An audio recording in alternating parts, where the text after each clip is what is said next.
This is the magicwordpodcast.com.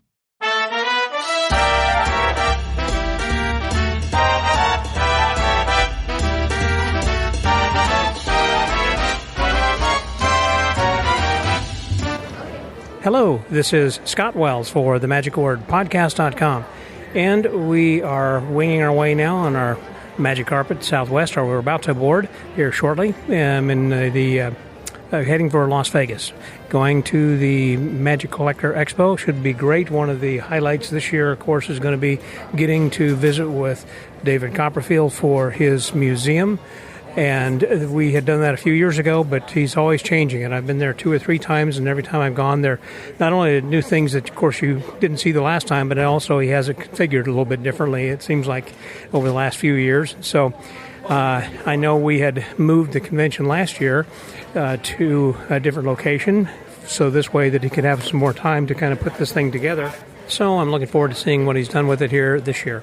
And also, there will be, again, a lot of presentations that will be given, and a lot of friends to see, old and new. And, of course, it is Las Vegas, so I get a chance maybe to see a few local magician friends there, and maybe a show or two possibly then, too. So looking forward to this coming week. I am doing something quite unique today, a couple of things. One is I'm not leaving at the crack of dawn early. Instead, it's like my flight's at 2 p.m., so I actually got to sleep in and take a regular flight like regular people, which means that no donuts nor coffee then right now, because I'm already awake, been awake for a little while. But beyond that, of course, this is a third world airport. They don't have a Dunkin' Donuts here, so it's not really in my opinion, a real legitimate airport, even though they got planes coming and going, but no Dunkin' Donuts? Come on, give me a break. So, anyhow, I am looking forward to the next few days' reports. Hope you keep coming back and enjoy what is transpiring at the Magic Collectors Expo that's going to be hosted by Bill Smith and his friends. This is going to be great. So, come along for the ride. For the Magic Word Podcast, this is Scotty out.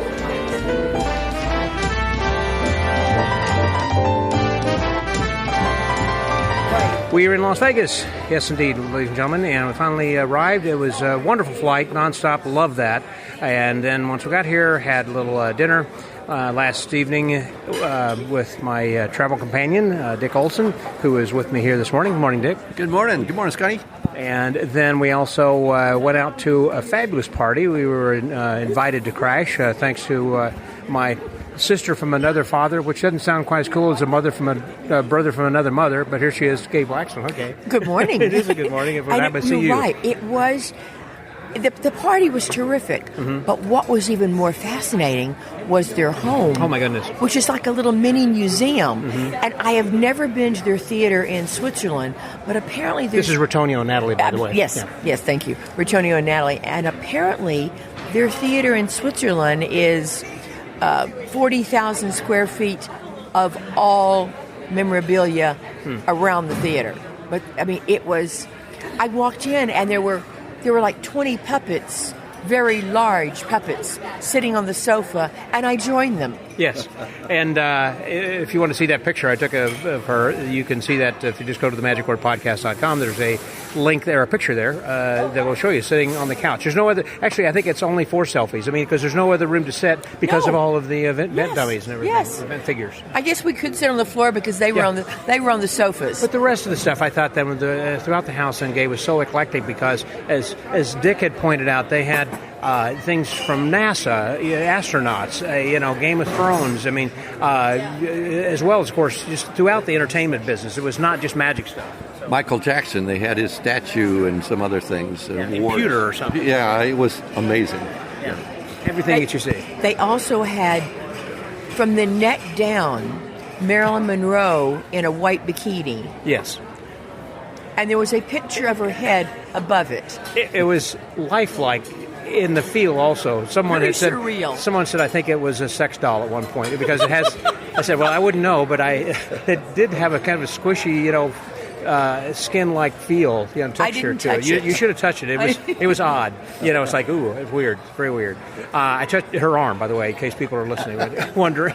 I wasn't going to ask more questions. Thank you. It was a fun party. It seemed like everybody was there. It was one of those things, I guess, that was the night before, and it was a great way to open because we're going to be having this Collector's Expo, and as a collector, there were so many things in this collection to see and look around at and everything. But a lot of people who were there at this convention already who were there, some people who are not coming. We saw Jeff McBride and Stan Allen and Les Arnold, and golly, we're magic, but we don't do miracles to have Les Smith here. Yeah, that's what I was going to say when I said this. Sorry, that's right.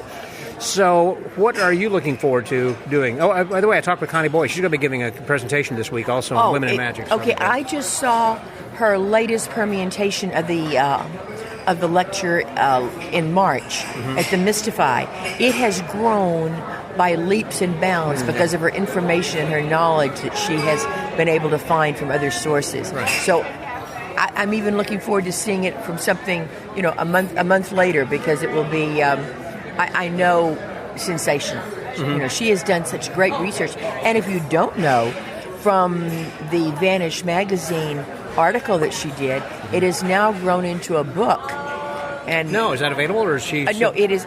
I have the foreword to write. I've got to get to it. Okay. So the publisher is doing the edit now, and I have my assignment to write the foreword.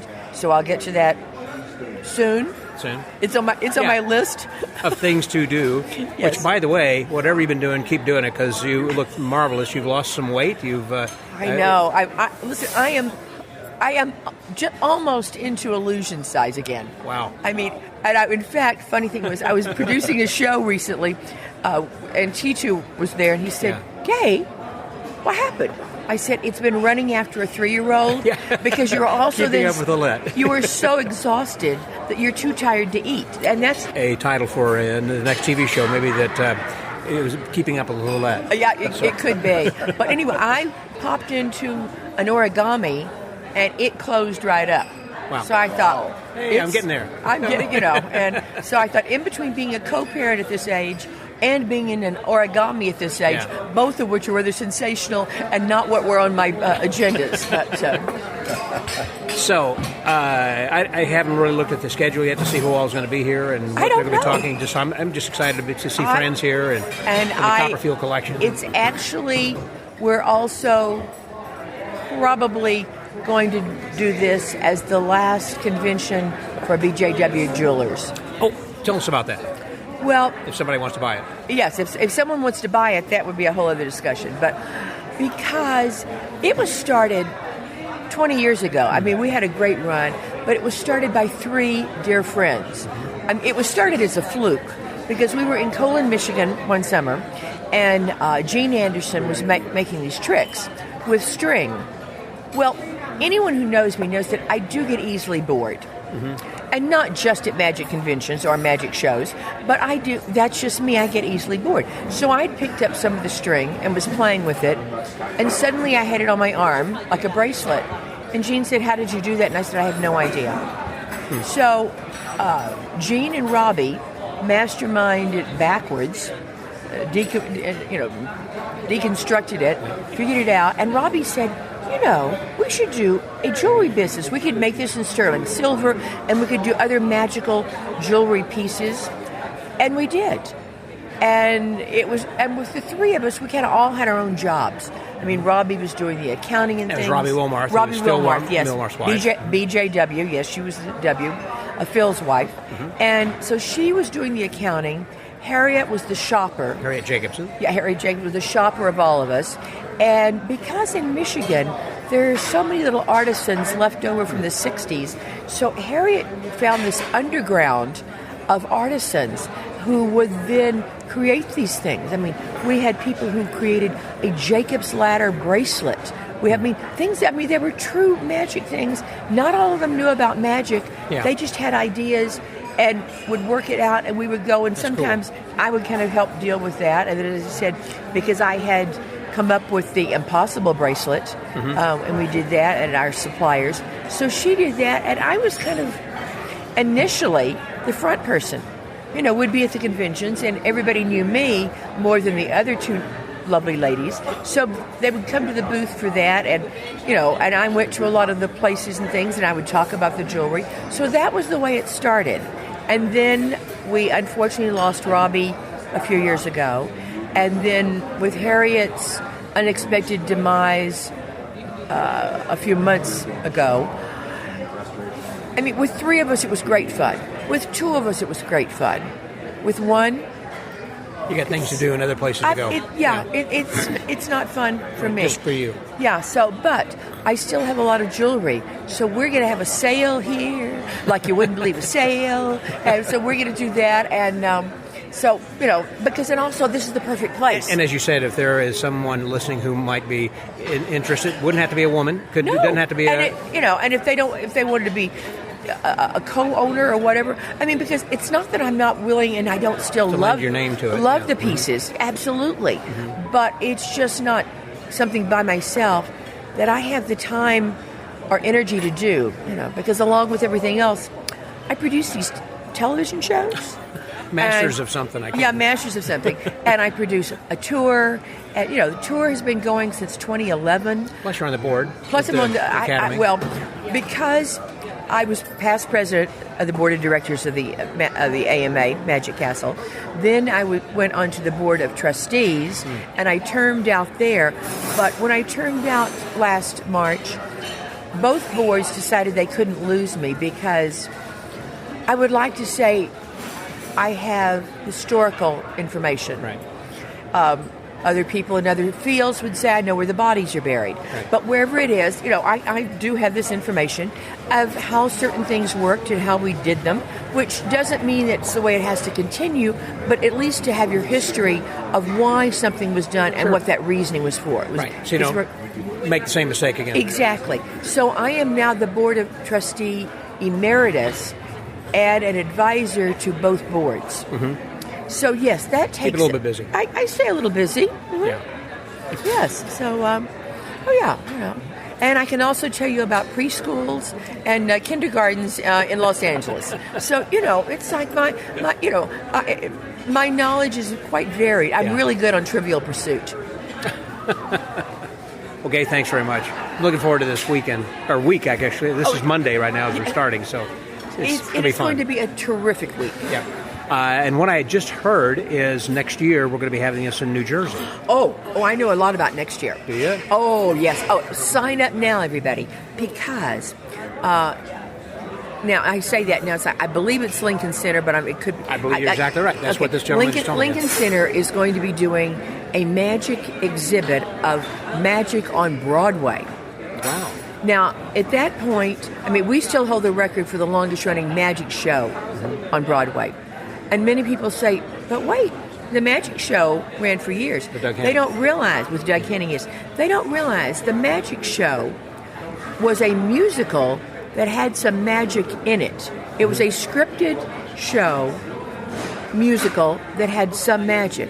Our show, the Blackstone Magical Musical, Magnificent Magical Musical, was just an old-fashioned magic show, start to finish. It was not scripted. Mm-hmm. It was more illusions in the 2 hours and 47 minutes than most seasons have of anything. And it was a very different sort of thing. So anyway, so it's going to be next year. And because New York is so expensive, Bill is doing it right across the river in New Jersey. Mm-hmm. But he's already gotten some great things lined up. I'm working on some other things with him on it. Good. Because that's one of my favorite places, and Broadway is a great kind of funny because he used to work with you and Harry. Right, and in fact, when we were talking the other day, Bill didn't realize, because, I lovingly, truly lovingly say, gee, because he was with us for like 13 years. Mm-hmm. And when he left us, then he opened a business, bought a condo, and bought a Porsche. And I said to Harry, did we pay him too much money? No, Bill was fabulous, but the whole thing. So, but after he left us, we also did another Broadway show, of which we were not the only participants. Mm-hmm. And it was with the Boys Choir of Harlem, and directed by Jeffrey Holder. Wow. I mean, it was, so it was like, Well, here comes our breakfast. I think it's time to eat. Time to eat. So, for the Magic Word Podcast, that was Dick Olson and Gay Blackstone. Scotty out.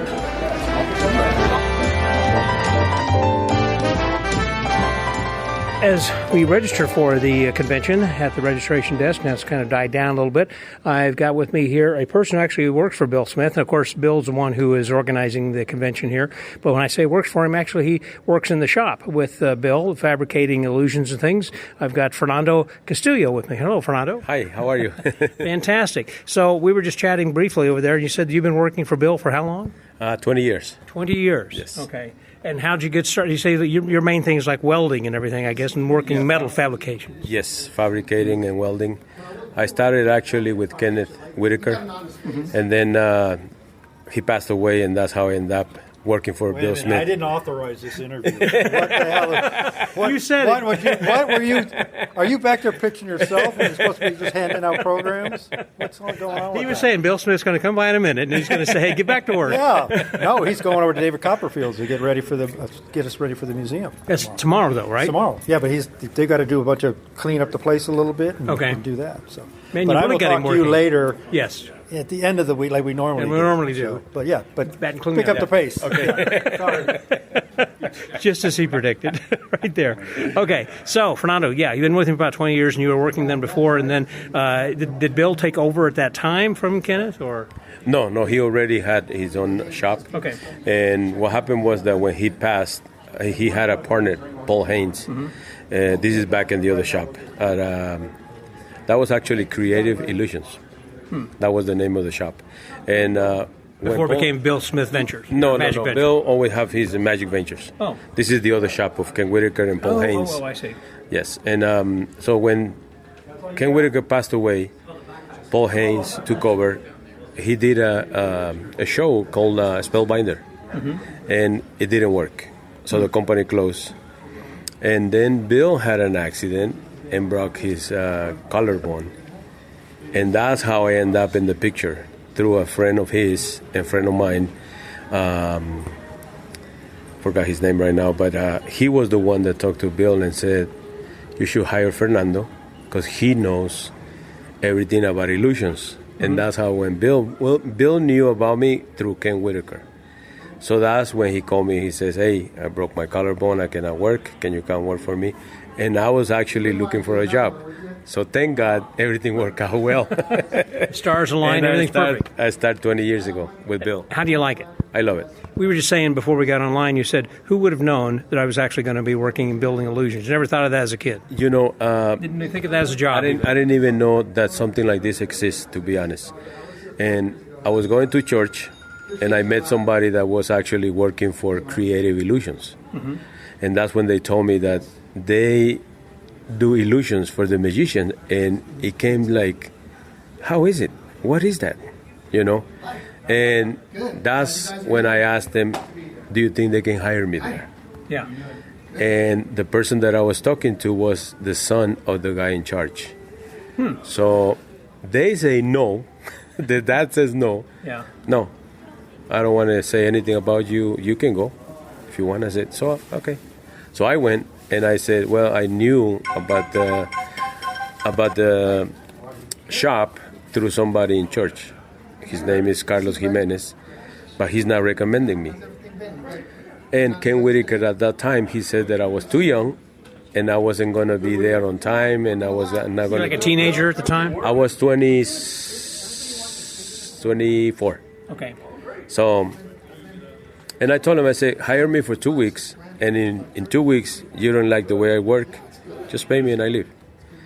And 2 days later, after he hired me, he says, you know what, I'm going to keep you. He gave me a raise of $3, and he kept me there and teach me everything that he knew. Now, welding and fabricating for illusions is different than like building furniture or buildings or anything else. I mean, it's so fine because you got to be down to the centimeter and millimeter probably. So many things that have to be perfect. Yes, correct. And I did learn that from Ken Whitaker. He used to tell me, measure twice or 3 times to make sure that you're cutting it right. because otherwise after is a big disaster. So I started learning from the very beginning to do it right. But you already had skills as being a welder that you brought to the table to begin with. Zero. Zero. You didn't have any experience at all. Wow. And I'm going to say this because it's exactly the truth. Being in church, you're not supposed to lie. But I did. I told Ken Whitaker that I have 2 years experience just to get a job. Because I wasn't asking for anything else than a job. And I did ask God to forgive me about lying. But those 2 years supposedly experience hired me. And after that, I told Ken Whitaker the truth. I said, I don't know anything really. And he said, don't worry. I like the way you are. You had a good work ethic. Yeah. So he started teaching me, not welding because he wasn't a welder. Welding, I took it on my own. And thank God, after being with Bill Smith at Magic Ventures, I went to school and became a certified welder. So. Wow, what a great story. And let me tell you this, because it's very important for me.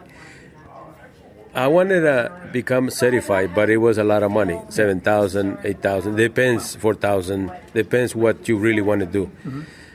And my wife decided to take welding. Really? And we kind of argue a little bit because I know welding is you're going to burn yourself, you're going to, hurt yourself. Sure. And one day after she was there, she told me that she took welding because of me, that she admired me, that every time she needs something, 2-3 days later, I bring it over better than what she was expecting. So that touched my heart that I was touching my wife's heart and life. And after a year of her being in school, I joined the school. And we became certified welders at the same time. Does she work over there with you as well? No, she doesn't, but she do like mostly small things and like for show. Yeah.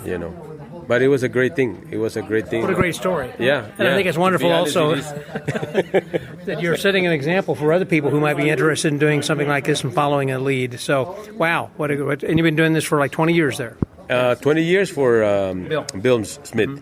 But I did 10 years, 32 years for Ken Whitaker. You don't look that old. You're a very young-looking man. I'm 56. Wow, you look like you're in your 40s. So it's been very, very good for you. The other thing that it was really a blessing for us, since I built the illusions, the tricks. My daughters grew up watching shows, but every time they don't really like the magician. My little ones always said, when they were little, they always said, "Nah, I don't like it, Daddy. You can see the strings and you can see these and they know what to look for. Yeah. They got a more critical eye than most the audience people. And when they like something, they, even at home, they sing in the songs, they talking about it, which you can tell what the impact is even on kids, the magicians. So they're really the ones that put it out there. But us, because it's not only me. Right. We're the ones that make it happen for them. Right. Fernando, thanks very much. I appreciate it. That's a great story. Nice meeting you. It's a pleasure to meet you then as well. I'm sure we will. All right. So for the Magic Word Podcast, that's Fernando Castillo. Scotty out.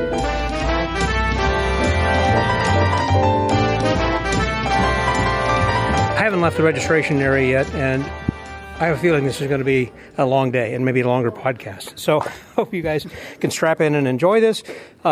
One of the people who apparently does enjoy the podcast, so much though that he said whenever I had talked about people getting a chance to go to the David Copperfield Museum, they need to sign up for the expo last year, he took my advice and did it, and he's here with me right now. Longtime listener and also patron and friend of the Magic Word, Jeff Horton. Hey there, Jeff.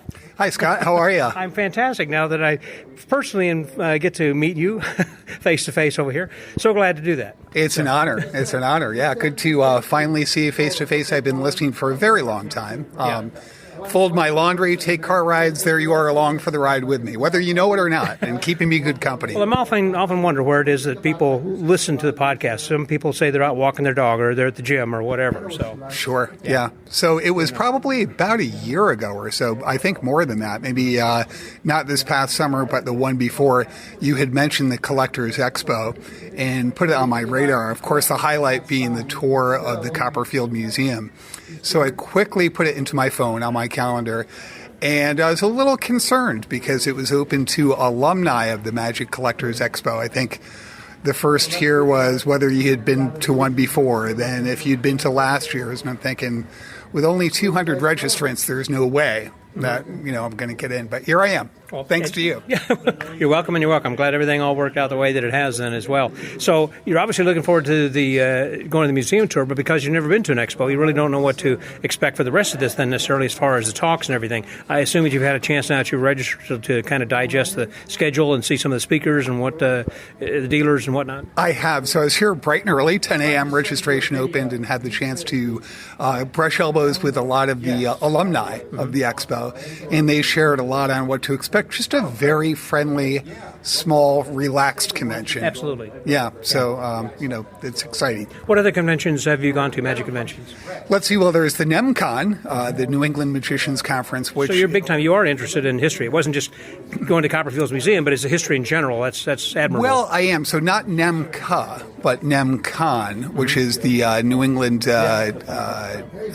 convention that takes place in Connecticut every year. It's put on by the Tom Preet Assembly in Connecticut. We'd love to have you some year. Come check it out. That is typically in March every year, but I've also been to SAM and IBM conventions in the past as well. So, but looking those are much larger as well, whereas this is much more intimate. Absolutely. On my bucket list sometime, I think it's Blackpool with 3,000, but it should be. Yeah, this is much more manageable. Let me correct you, 4,000. 4,000, is that right? I think they had 4 this year. Wow, yeah, okay. It's amazing. And so, it should be on your bucket list. It's just the time of year is pretty bad as far as it's always cold, wet, and sometimes snowy. You never know what it's going to be, but it is what it is, and they get a great deal that time of year before the rest of the holiday camp all opens. I guess that's a popular vacation spot. Well, it used to be. But anyhow, the talent is absolutely amazing. It's bigger than FISM. I mean, it is huge. Wow, great. Speaking of which, did you go to Quebec last year to FISM? I did not. That's another bucket list. So I've got to check them off here one at a time. I turned 60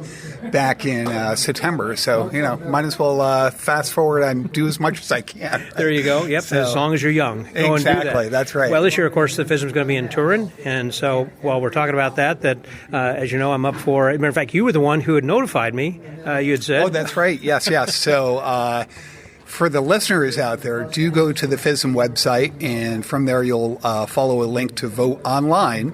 And Scott is up for not only the best podcast, but also, I think, the best newsletter, too. And I think, and I'm not just saying this, I think a couple of awards which you genuinely deserve. I think it's been 900 episodes that you've done. Boy, you really do follow. Yep, I just posted number 900. Yeah, so I mean, I can't do the math that quickly, but that's a whole lot of hours. And some of them run, that's a lot of work, Scott. It really is. When you stop and think that also I'm not just doing like what we're doing is chatting right now, but then also, editing all that, and then doing the graphics and the social media and everything. I mean, it takes hours and hours of work because I do it all, myself. When you hear these other podcasts and they say, well, this podcast, the people we want to thank are people who have helped us, and they give all the credits, produced by, music by, graphics by, social, et cetera. It's like, that's all me. All you. Well, and for those listeners, too, that haven't yet become a friend of the Magic Word, and I am, and have been since about 2000, get out there and do it. I mean, you can go right to Patreon, easy breezy, set up either a one-time donation or a recurring donation, which I've done. And, it can be a few bucks a month, and I'm sure it helps out Scott. So. It really does. Every little bit helps. And by the way, I didn't prompt him to say that. He just freely said that. Thank you, Jeff. Absolutely. Yeah. Sure. I'm glad that you're here at this convention. This is going to be a lot of fun. Going to be having a lot of good speakers. And, again, if you like to collect stuff, they got a lot of stuff. And even as we checked in, they gave us these posters they found from the Ravine collection, signed by Peter Ravine. But obviously, he's been dead for a long time. But these were signed and stored someplace, and they pull them out of storage, and everybody gets a poster for free as part of the registration. It was a nice little perk of registering, and something really nice for Bill to do, for sure. You never know. There are a lot of really cool things that we're going to be doing and seeing and hearing this weekend then as well. Plus, we get Wednesday night dinner, which is, part of that. That's going to be great. I know James DeMayer is going to do his act, and a few other people are going to be performing that evening. So the last time we had it in Long Beach at the Queen Mary, missed a good one there. there. That was really Okay. fun. I'll give you a clue. Next year it's going to be in New Jersey. And that's close to where I'm from. I'm from Connecticut. That's so right. I trained right away. So yeah. you should. I was just talking with Gay Blackstone just before you and I chatted, and she was saying about how that they're going to be talking about the fact that the Blackstone magic show had run on Broadway for so long, and so they're going to be doing some things about that. I think she's also going to be giving a talk about Charlie Reynolds, who was instrumental, with Blackstone's life, and Regina is still alive at 97 years old, his wife. So anyhow, God bless. Yes, Yeah. exactly. Anyhow, Jeff, thanks very much. Appreciate it. Good. Thanks, Scott. Thanks for all you do for the community. You're welcome. And I hope you enjoy the convention. So for the Magic Word Podcast, that was Jeff Horton, Scotty out.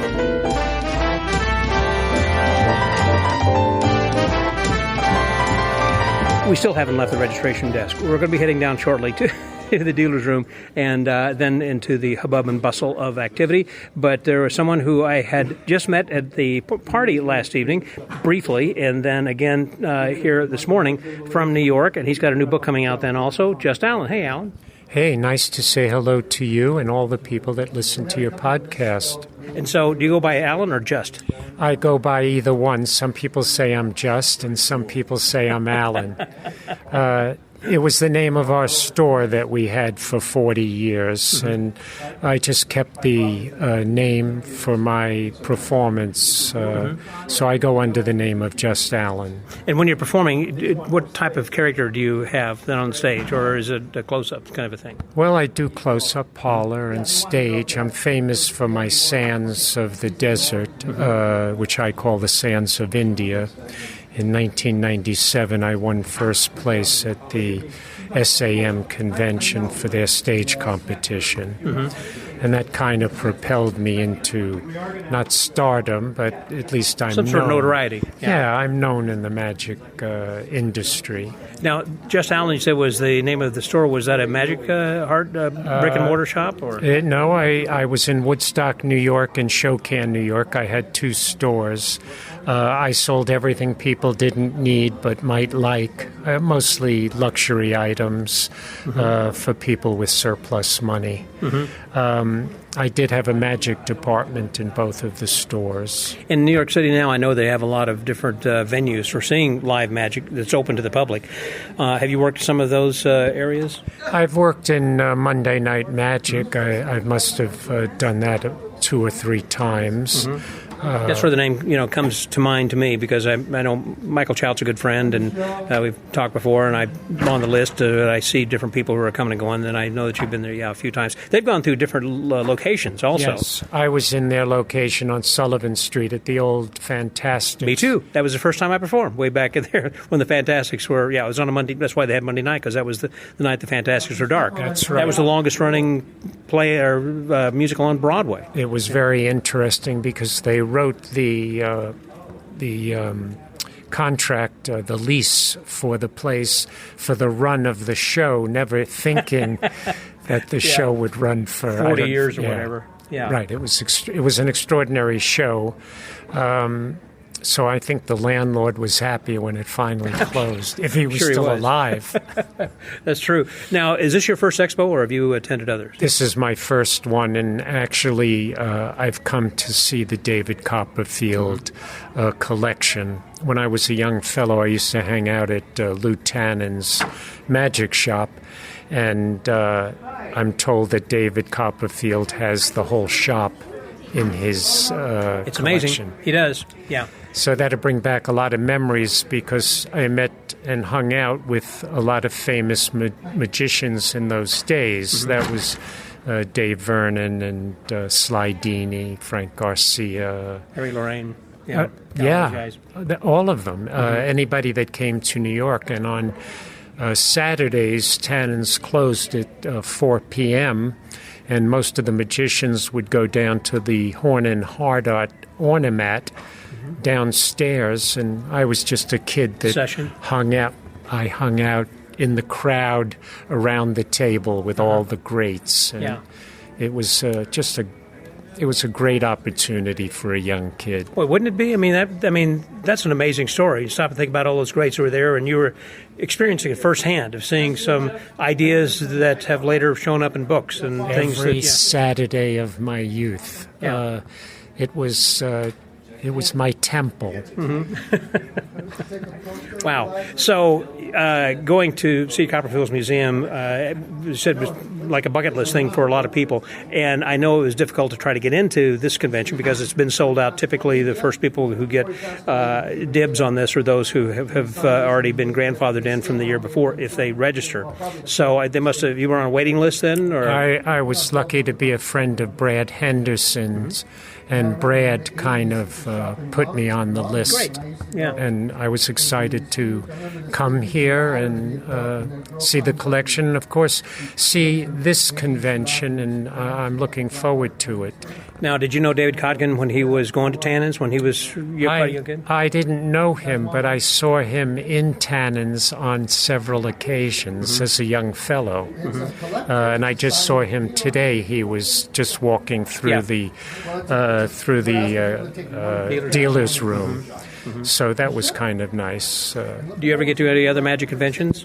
I do. I have been to many Magic conventions, but mostly where I perform. Mm-hmm. I don't really generally go to Magic conventions if I don't perform there.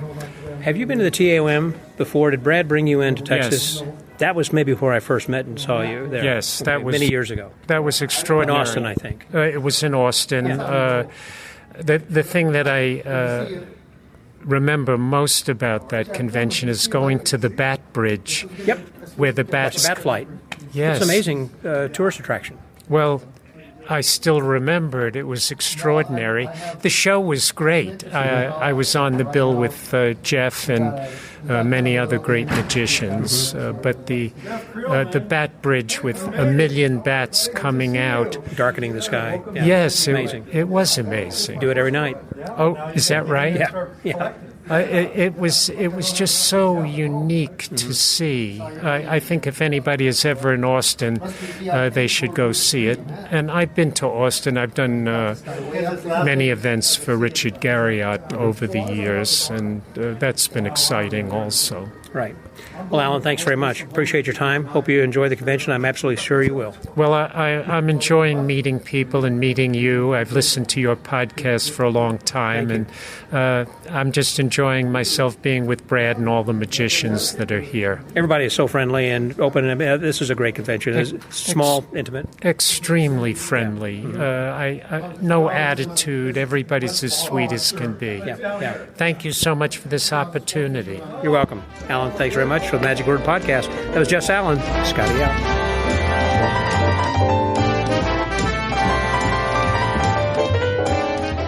So we're in the dealer's room, and it is thriving, very busy. I'm not getting around very far, but I happen to run into a friend here who I'm on his mailing list, thankfully, because he sends out some really wonderful materials, about quarterly, I guess, that we get those.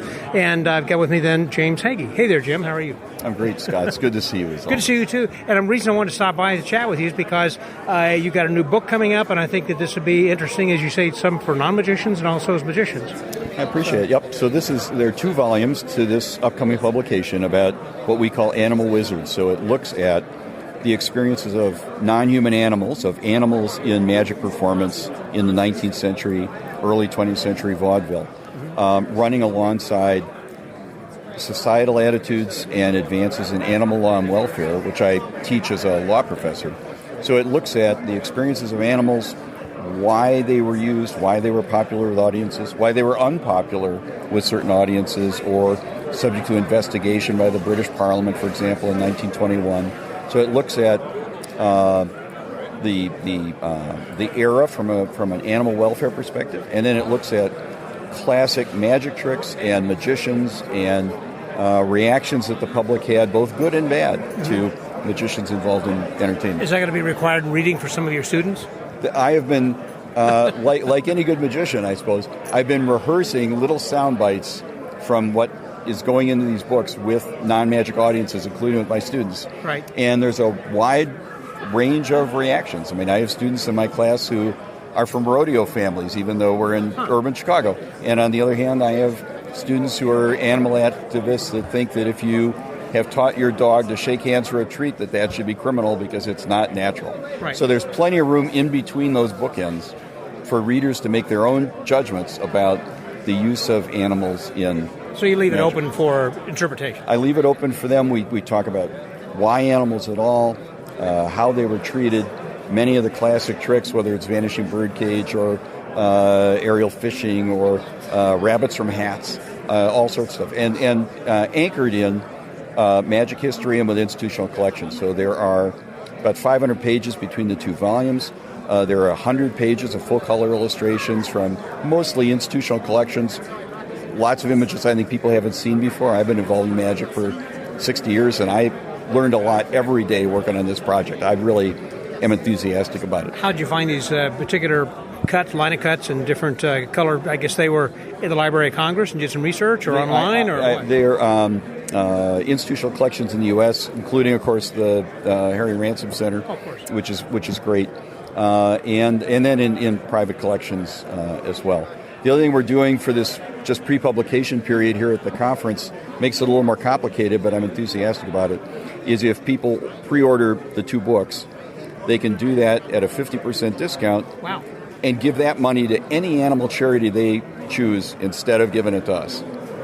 So we're trying to support animal welfare. And so what is the special? What's the price? Would be 50%? The two books together pre-publication are $60.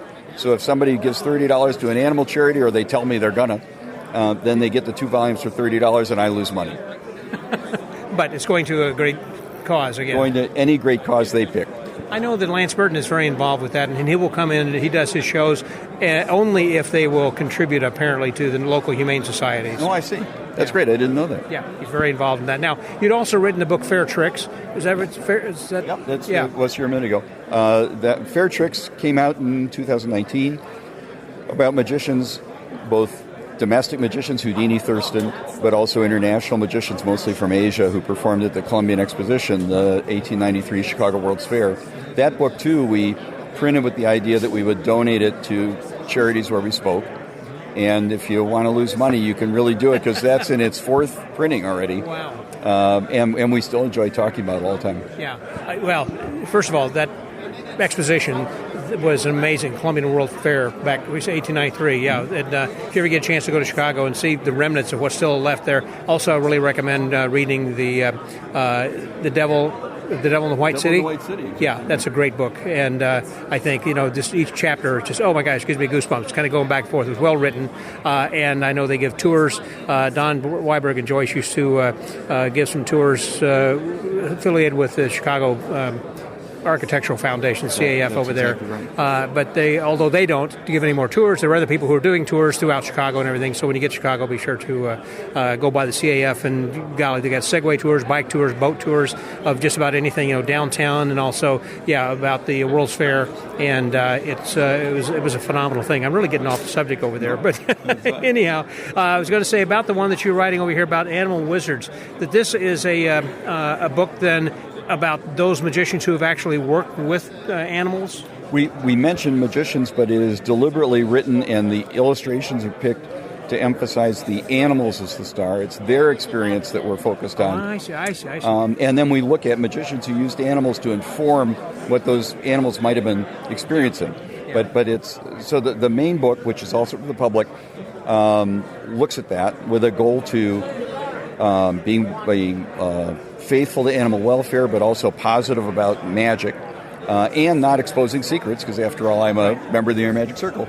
The Insider's book, the companion book, does look a little bit at methods and insider stuff just for magicians. One last question, and I'll let you go, sure. And that has to do with one of the stories I would like for you to relate and tell me about more detail, or maybe explain this a little bit more. And there was one, I want to say it was with Harry Blackstone Sr., in which he had to go to court to prove he was not hurting or killing a dove every time that he was doing the vanishing birdcage. And there's also a story in there, you're right, about Blackstone being challenged by the SPCA in New York and getting advice from his lawyer, who was BML Ernst, advising him that he should be arrested, and then challenge, which Blackstone didn't like. So instead, he went and reached out to the SPCA, and they validated the kindness that he was showing towards his behalf. His behalf. There's also a great story from Adele Friel-Rindrus in there about when you think about the giveaway that Blackstone would have, where he'd give a rabbit to a child. Sure. I knew I was going to mention that in the book, but her point was also, which is something I focused on with baby chicks and other animals, is that the rabbits would size out, right? They'd grow too big. And that giveaway was essentially an adoption mechanism, because those animals, those rabbits that were getting too big, are the ones that would be gifted. So it was actually a hopefully humane exit strategy for those cast members who were too big to fit in the hat. That's interesting. I hadn't really thought about that when they're giving them away. It's a lot different than what happened to those baby chicks under the cups and balls, which isn't always a great outcome. Is that discussed also? It is a little bit, yeah. Okay. Well, there you go. Jim, thanks very much. I appreciate it. It's my pleasure, Scott. Thanks. One of the many reasons you should come if you get a chance to get on the waiting list, so that way you can get a chance to come to the Magic Expo. Again, it's going to be next year in New Jersey, and so you might want to try when they do release the registrations for that. Even though we're not going to see Copperfield's Museum next year, there'll be other great things to see and do, like coming to see James Hagy and see what he's going to be doing. Now, so people who are not here, can they still, where can they go? How can they order one of these books or get more details on this? That's a great question. Thanks for asking. The easiest thing probably is to just email me, which is a little bit complicated, but not much, at Reginald Scott Books, 1T, like the 16th century magic author, Reginald, REGINALD SCOT Books at Comcast.net. Reginald Scott Books, Comcast.net. And ask for more information. Yes. Very good. Jim, thanks very much. Scott, good to see you. Thank you. You too, the Magic Word Podcast. That was James Hagy. Scotty out.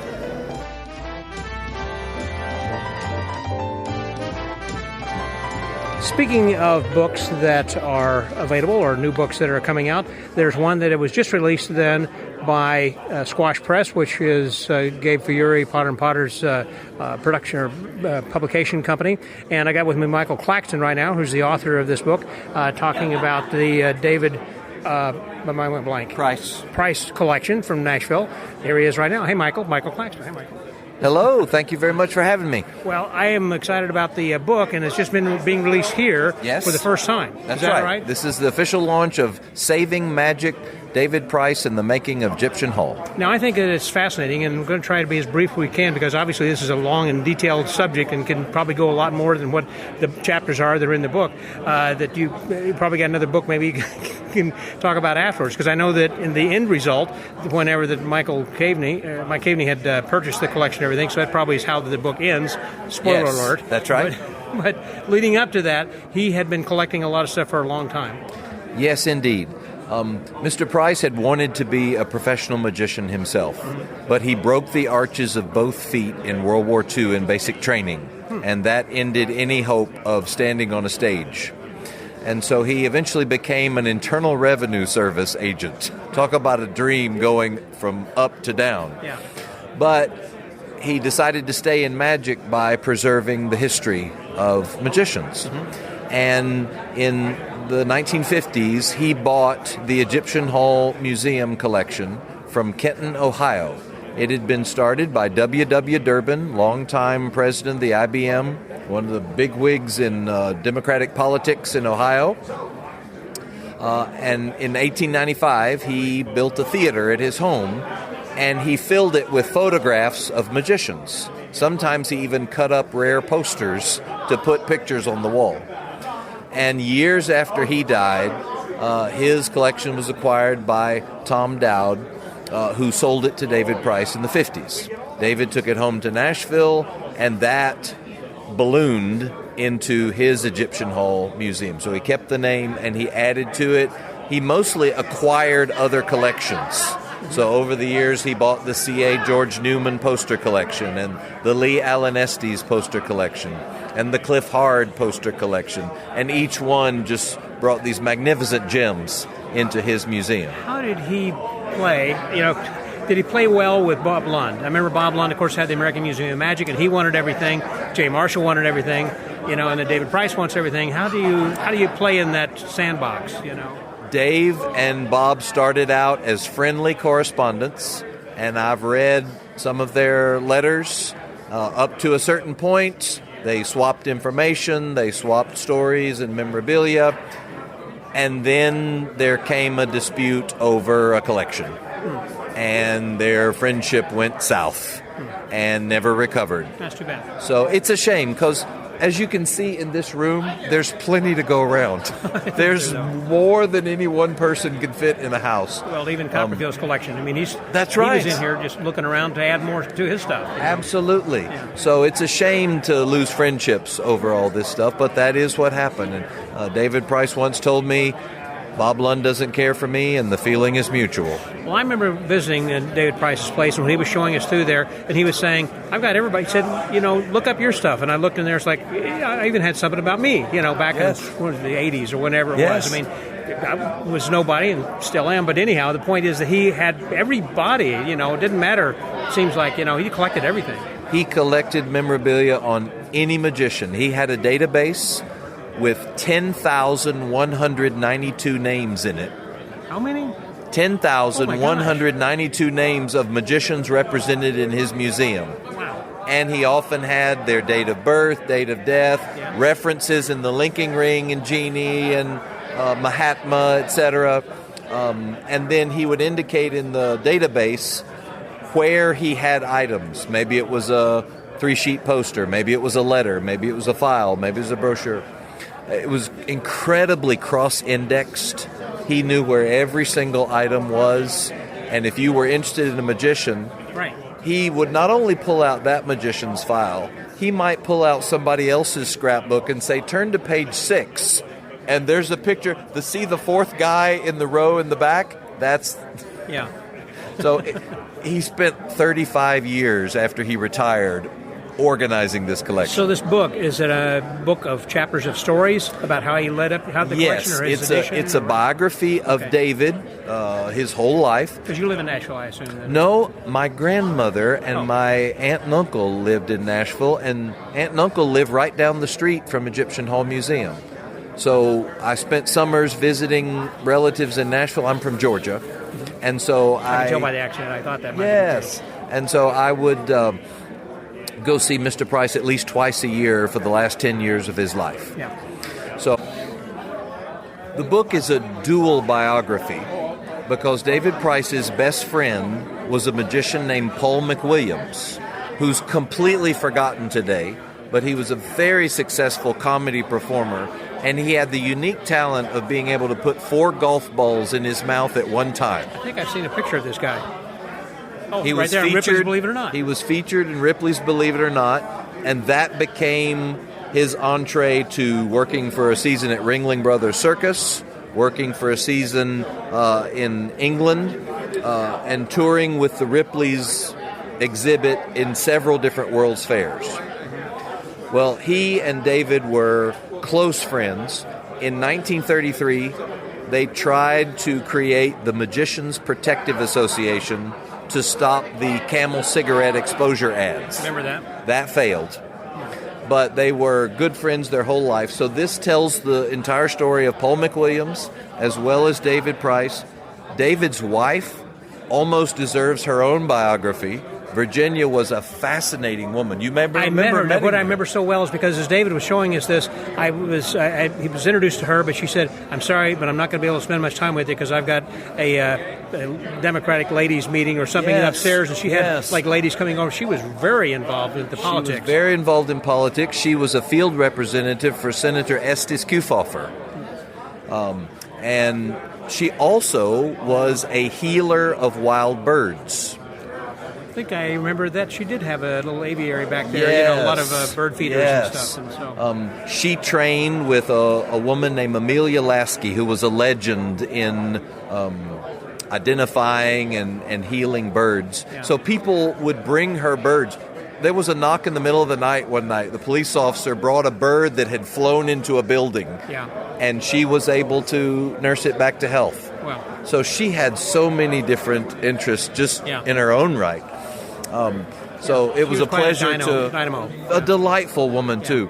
She once told me, she said, "My job has always been to entertain the wives when their husbands were looking at David's collection, and she said, I would much rather have been with the men than listening to all these women complain about their husband's magic. I think, in fact, my wife may have joined that meeting at the time because she was look, you can join us. I've got this going on while I was looking at the rest of the collection. Yes. So she went and been a part of that then, too. Yes. Well, anyhow, this book is available, Saving Magic, and it's available where? If they want to buy it, people are listening online. You can go to Potter and Potter, and it's available through Gabe, and it's $60. And it's got full-color photographs. And on the cover is a wonderful Egyptian Hall program from London, loaned to us by Paul Keeve, that forms the outside artwork. So we're really happy with how the book turned out. And this was my pandemic project. I started writing it during the pandemic broadcast. You had some time to do that. I sure did. Yes, right. I did. Michael, thanks very much. I appreciate it. I appreciate it. Good luck with the book. Thank you. You're welcome. Can we take a picture? We sure can. So for the Magic Word Podcast, that was Michael Claxton. We're going to take a photo. Scotty out.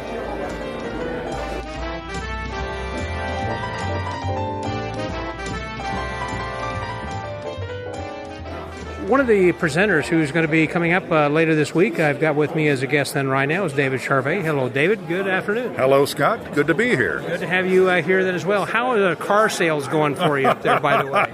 Antique automobiles are just fine. Thank you. Well, I wonder, in today's economy, if that's something that people are still buying antique cars? Or Well, the more the stock market crashes and there's unrest, people who, I guess, have the funds decide to put it in hard goods. So it's good for me and good for them. They good investment kind of a thing. Yeah, they look at it. It's something it's not going to be worth nothing. Yeah. So it's not volatile like the market. Right. So it's fine. Yeah, it's very good. So there we are.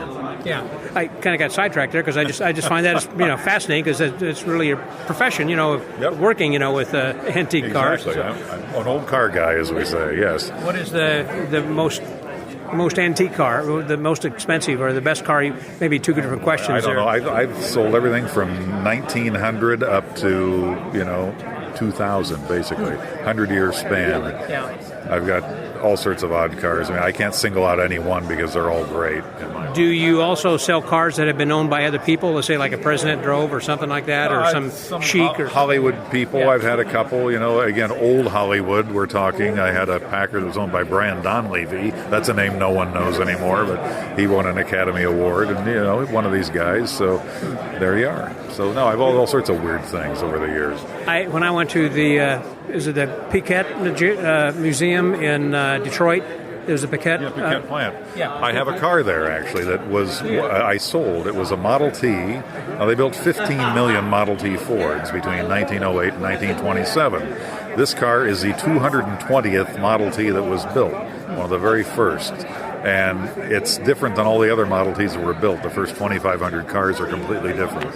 So it has nothing to do with magic, but a gentleman bought it who lived in Michigan, and he said, I'm going to register this in my wife's name so no one will know that I have it.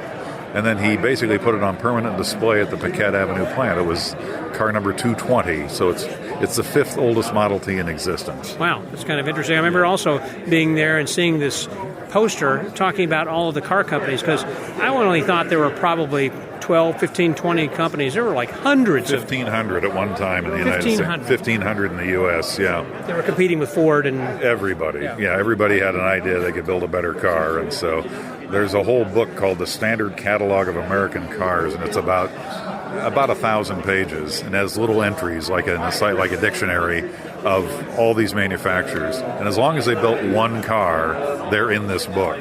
And it's amazing when you think of all the people who had, and all over the country, not just Detroit. I mean, there's people where I come from, Portland, Oregon. There's people in Texas. All these people who made these cars, thinking that they were going to reinvent the wheel, so to speak. Yeah, there was a movie called Tucker, I think. It was about the guy that made the Tucker car. Yeah, Preston Tucker, exactly. And he was a showman primarily, and he thought he could build this great car, and it was revolutionary in some ways, but he was bucking up against the big three in Detroit, and so he kind of got his hand slapped, and that was it. So anyway, this has nothing to do with magic. Yeah, on to magic. So I was going to say, your presentation, you say, is going to be coming up on Wednesday. Yes. And it is fascinating. Talk about the topic is... Well, the topic is bigger than life. It's Orson Welles. Yeah, that's why it interests me, my Uncle Orson.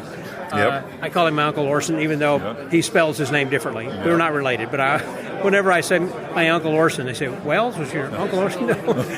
It makes well, it's nice because I'm leading a panel discussion of people who worked with Orson Welles in magic, because Orson, the last basically 10 years of his life, was working on putting together a magic special or a film. He wasn't sure which it was going to be.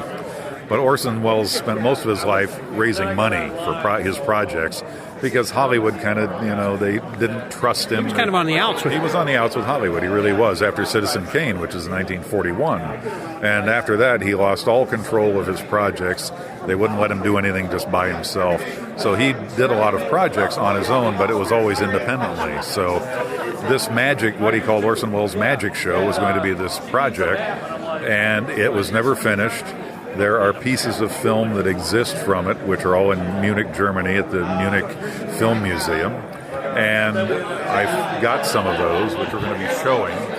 And Orson, I actually had the chance to go to lunch with Orson Welles, and I missed it. It was in February of 1985. I was working at the Magic Castle with my buddy Stan Cramian. I was assisting him. And Don Bice, who was a friend of Orson's, came to Stan and said, "Hey, would you and David like to go to lunch with Orson?" And Stan said, "Well, we would, but we got something we got to do that day, so we're going to have to do it the next time we're here." Well, he died like 8 months later, so I missed my Orson Welles moment, because he was an amazing person on many levels. But magically, he was a very good magician. And he had a magic show in World War II that he played in Hollywood under a big top, under a circus tent, right on Coenga Boulevard. It was all he basically went to Bill Larson, who had Thayer's Studio of Magic at that time, and spent about $40,000 with Thayer's and with a tent company. He built an entire circus, basically, of magic. And I have footage of it, which is pretty rare. It was documented in a movie later, but no one's ever really seen it. Did he do the USO tour and things like that? He did some. He did some USO as well, but not much with the big show, because it was so heavy. It seems like I remember seeing a picture of him or a video of him doing the broom suspension with Lucille Ball. Is that correct? I Love Lucy. Yeah. Yep, that was in, I think, 1956. And after he left Hollywood, he left for quite a few years. He went to Spain and Europe and did his work in Europe. Then he came back in the 50s, and then again in the 70s, and did all those wine commercials and all the stuff you remember him for now, the old guys like you and me. And serve no wine before it's time. Yes, exactly. So he was doing all this to raise money for this project, this magic show project. And actually, the day he died, he appeared on the Merv Griffin show doing magic, and he left the show, went home, and was working on the script for the magic show on his typewriter, and he had a heart attack and died in the middle of the night. Wow. October 10th of 1985. So that is 40 years ago, and actually May the 6th of 2025 would be Orson's 110th birthday, which is this week.